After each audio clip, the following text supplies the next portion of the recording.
Assalamualaikum dan salam sejahtera. Saya BP Tahir bin Jannah. So dalam video ini saya akan ceritakan kenapa Anda harus memilih Tuan Wow. Kenapa Anda harus berbaloi, sangat berbaloi. Anda curahkan masa, Anda curahkan modal, tenaga, komitmen, ya, mungkin maruah juga kepada Tuan Wow. Kenapa berbaloi? Okey. Okey. So dalam industri jualan produk yang lain lah, ya, tidak kisahlah produk tu kereta, pakaian, rumah, education care, beauty care, self care, itu I don't care lah. Yang penting di sini kebanyakannya itu produk tu dalam bentuk unit. Saya bagi contoh lah, pada bulan Januari.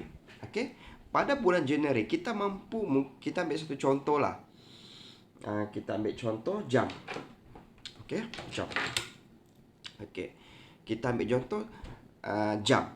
Pada bulan Januari kita dapat jual sebanyak 1000 unit jam. 1000 unit. Adalah keuntungan setiap unit itu berapa. Tapi apabila masuk 1 Februari kita terpaksa menjual unit yang pertama semula, yang baru.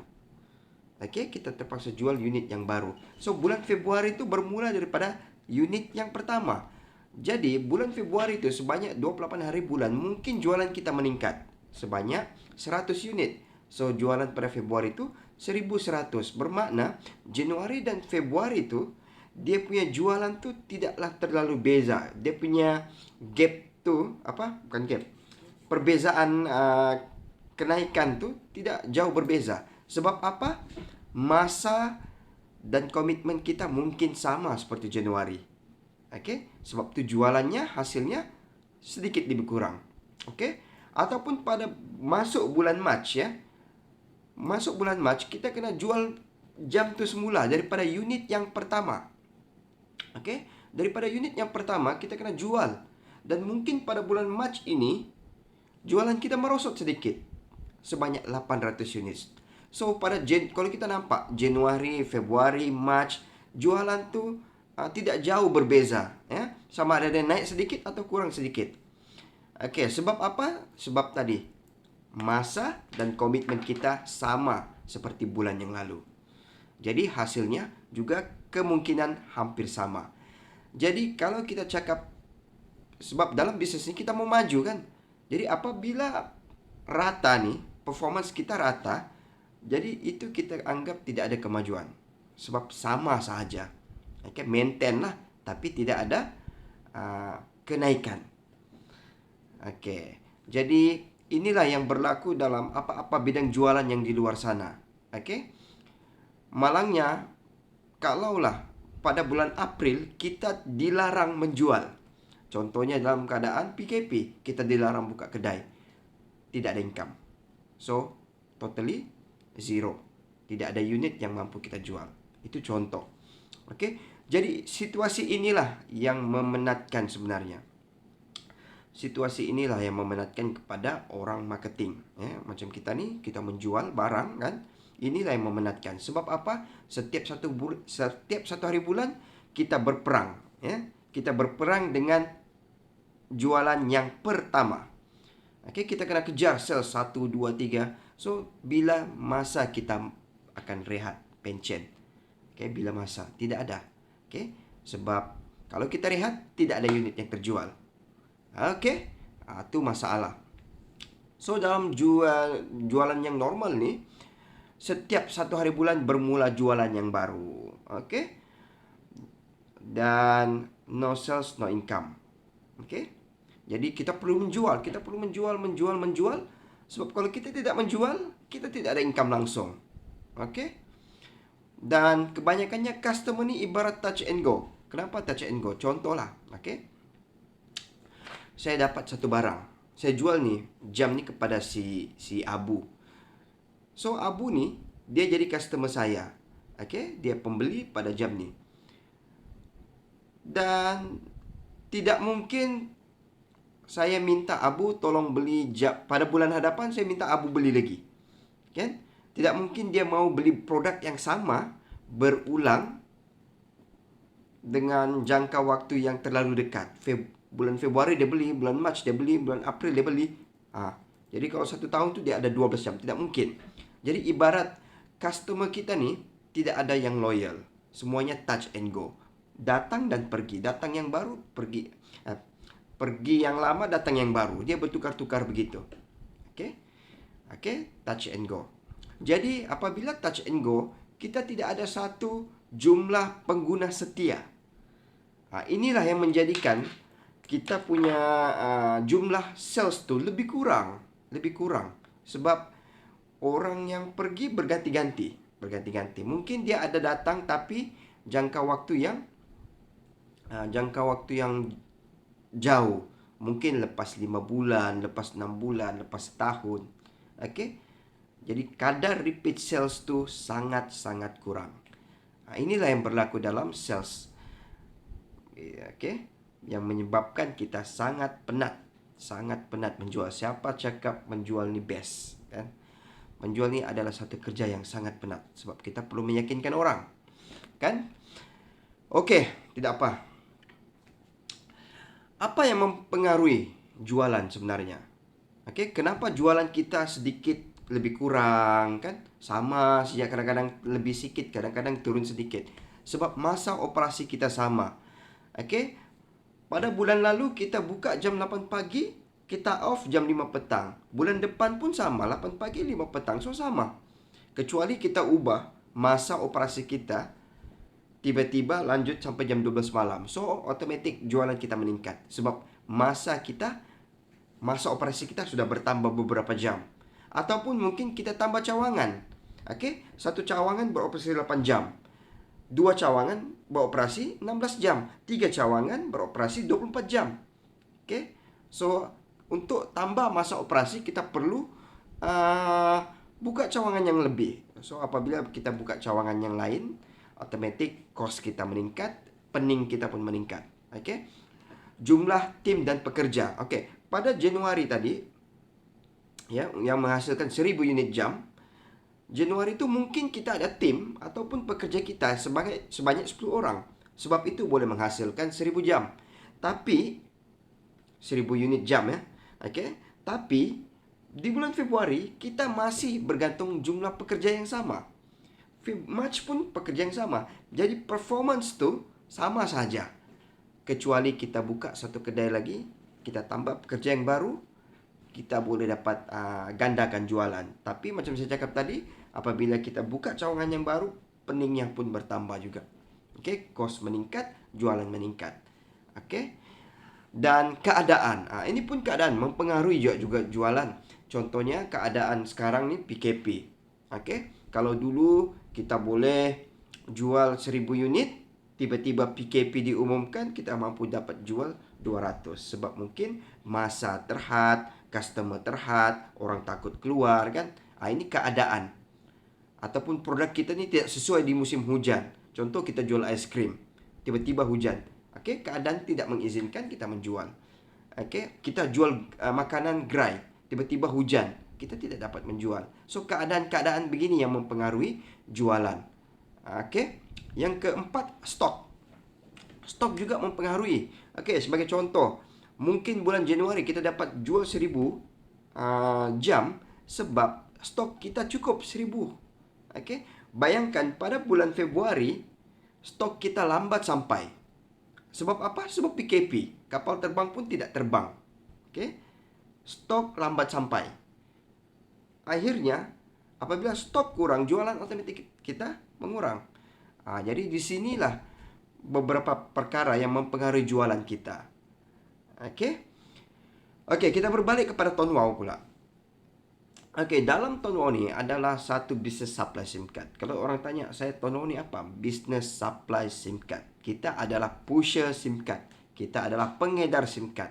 Tugas kita sebarkan SIM card kepada sesiapa-siapa yang pakai SIM card.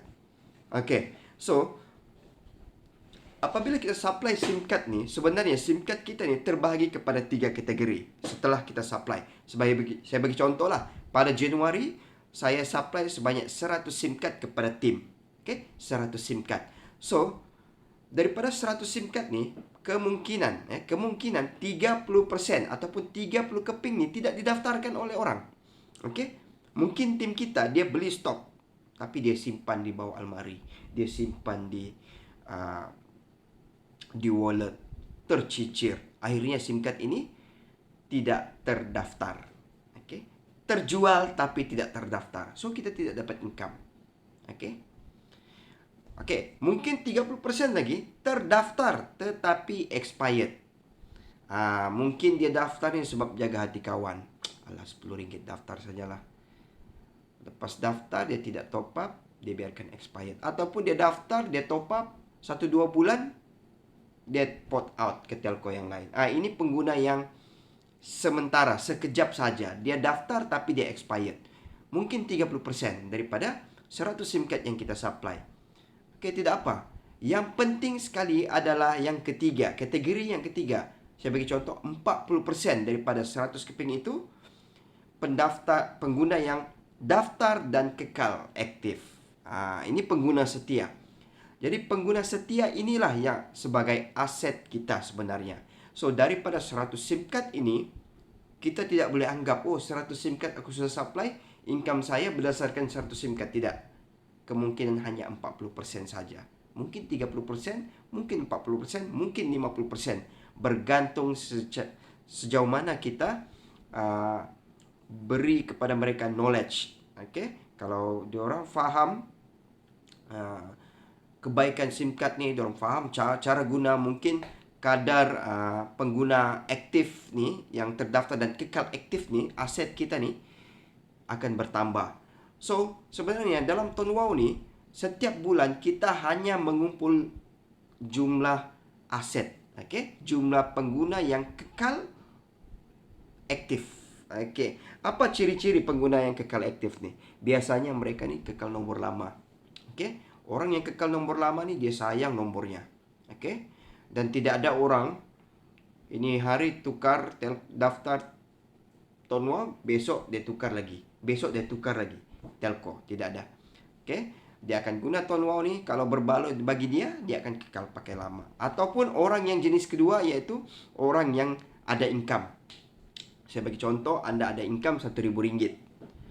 Okey, maukah anda port out keluar daripada Tonwow? Sedangkan kalau anda kekal pakai Tonwow, anda dapat income RM1,000. So, ini contoh pengguna yang sebagai aset kita. Sebab itu saya lebih suka pengguna yang kekal nombor lama. Okey. Sebab dia adalah aset kita. Aset kita. Okey. Okey, faham kan? Jadi tugas kita ni sebenarnya, walaupun berapa banyak yang kita supply SIM card, kita hanya kumpul aset pengguna setia. Okey, mungkin 40% daripada jumlah yang kita supply. Okey, saya bagi contoh lah ya. Bulan Januari kita supply 100, tapi 40 keping saja setia. Okey. Pada bulan kedua, pada bulan kedua yang base-nya kita lakukan kerja yang sama juga. Okey. Kita supply 100, tetapi hanya 40 sahaja. 40 sahaja yang setia. Tapi jangan lupa, yang 40 daripada bulan lalu, ya, pada bulan Januari tetap top up di bulan Februari. Jadi pada bulan Februari sebenarnya kita sudah ada aset sebanyak 80. Okey? Inilah yang unik dalam Tonwow. Apabila bulan Februari kita tidak bermula daripada 1. Okey, kita bermula daripada 40. Okey? 40 tu dari mana? Daripada bulan yang lalu, Januari, aset kita. Okey?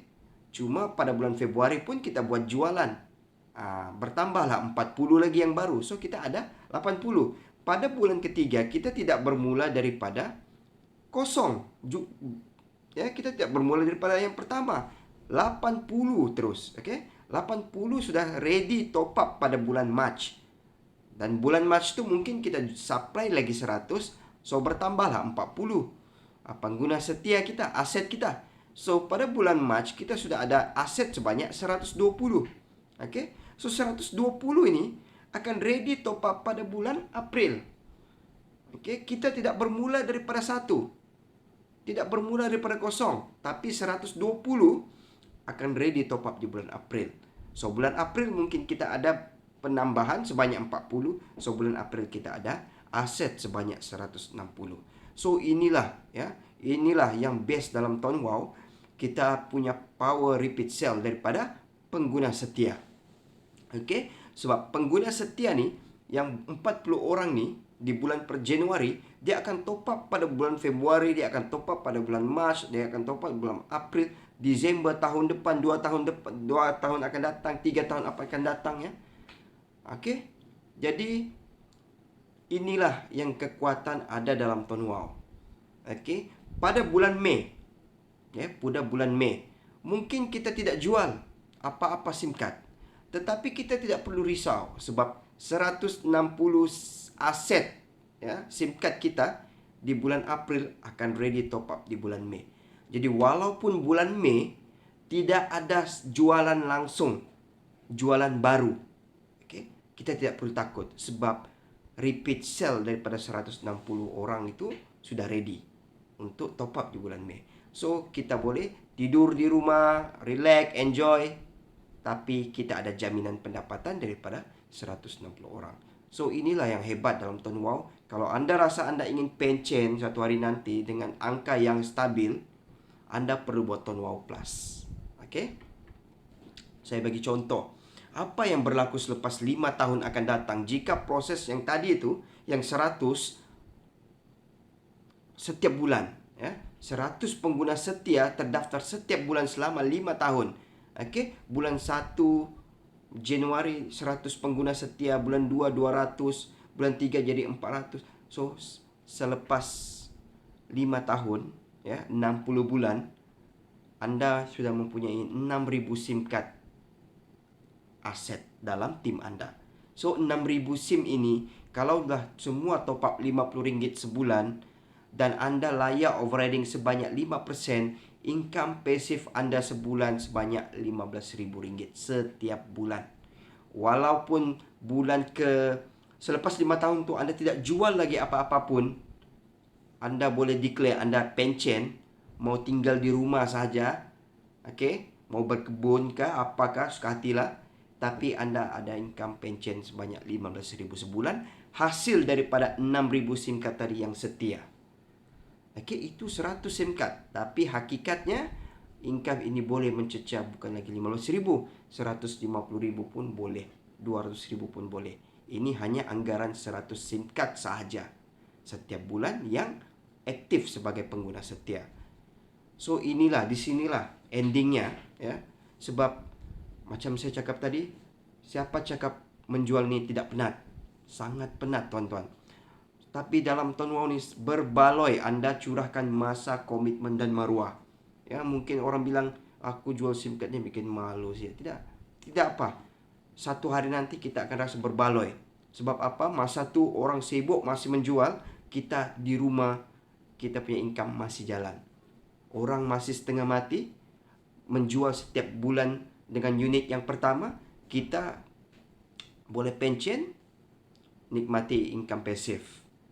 So saya harap video ini dapat membuka minda anda. Kepada ahli Tuan Wow, teruskan buat Tuan Wow. Anda sedang membina aset sebenarnya. Jangan takut, anda sedang membina aset. Tidak apa, mungkin aset anda bulan ini sebanyak 10 orang, bulan depan 20 orang, 30 orang. Yang penting dia ada peningkatan. Peningkatan itu yang penting. Setiap bulan tu sebenarnya kita sedang mengumpul aset, membina aset. Kalau anda faham ini, anda tidak akan give up dan anda tidak akan slow buat Tuan Wow. Anda tidak akan slow sebab kalau anda slow, anda rugi. Sebab kalau anda tidak buat, orang lain buat. Mungkin keluarga kita, sahabat kita didaftarkan oleh orang lain. Assalamualaikum. Go Kaizen.